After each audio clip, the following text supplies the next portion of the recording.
20-шы есеп.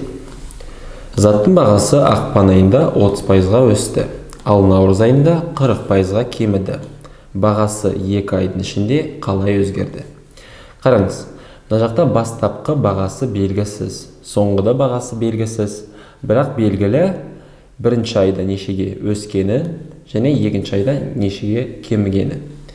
Енді бастапқы бағасын біз білмесек, біз оны x деп алсақ болады. Сонда бастапқы баға бізде x болады. X. Енді ол 30%-ға өскенде 130%-ға тең болады сан. Сонда егер x бізде 100% болса, 30%-ға өскенде оған қосамыз 30%-ді, бізде тең болады. Енді қосу 30% мына жақта тең болады 130%. Мына жақта енді x-тің 130%-ы ол бізде 1,3x. Енді осы санды наурыз айында дейді 40%-ға кемітті. Осы санды 40%-ға кемітсек, енді осы сан бізде 100%-ға тең болады. 1,3x енді 100% деп аламыз. Ал 40%-ға кемігенде азайтамыз мына жақтан 40%-ды. Тең болады 60%-ға. Енді 1,3x-тің 60%-ын табу үшін біз осы санды 1,3x-ті көбейту керекпіз 0,16-ға. Неге мына жақта мен 1,13-ке көбейттім, неге мына жақта 0,16-ға көбейтіп жатырмын? Өйткені пайызды бөлікке аударғанда біз пайызды 100-ге бөлу керекпіз. Мысалы, 130% ол бөлікпен санағанда 130 бөлу 100. 130-ды 100-ге бөлгенде 1,13 шығады.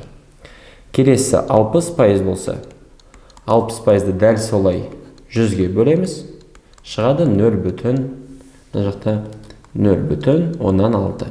Енді қараңыз, мына жерде 130%-ға үлкейткенде 130% болады, x-тің 130%-ы ол 1,13x. Мына жақта осы 1,13x-тің 60%-ы ол осы 1,13x-тің 0,16-ға көбейтіндісі. Көбейткенде мына жақта мына коэффициентті 0,16-ға көбейтеміз, жауабында шығады 0,178x. Енді қараңыз, бастапқы бағасы мына жақта x болды. Соңғы бағасы 2 айдан кейінгі 0,178x болды. Енді бастапқы бағасын біз білеміз, ол 100% екенін. X енді 100% болса, мына жердегі 0,178x неше пайызға тең болады? Ол енді табу қиын емес. Егер мына жердегі x-тің коэффициенті 1 болса, осы жердегі коэффициент 0,178. Енді 1 коэффициент болғанда 100%-ға тең болса, 0,178 коэффициент болғанда нешеге тең екенін табу үшін біз 0,178-ді көбейтеміз 100-ге. Және тең болады 78%-ға тең болады. Сонда 2 айдан кейін осы заттың бағасы 100%-дан 78%-ға дейін түсті. Енді бағасы 2 айдың ішінде қалай өзгерді? Оны бізден сұрап жатыр. Бастапқы 100% болды. 2 айдан кейін 78%-ға тең болды. Сонда 22%-ға кеміді. Бізде 2 айдан кейінгі бағасы. Біздің жауаптарымыздан Б жауабы 22%-ға кеміді дұрыс жауап.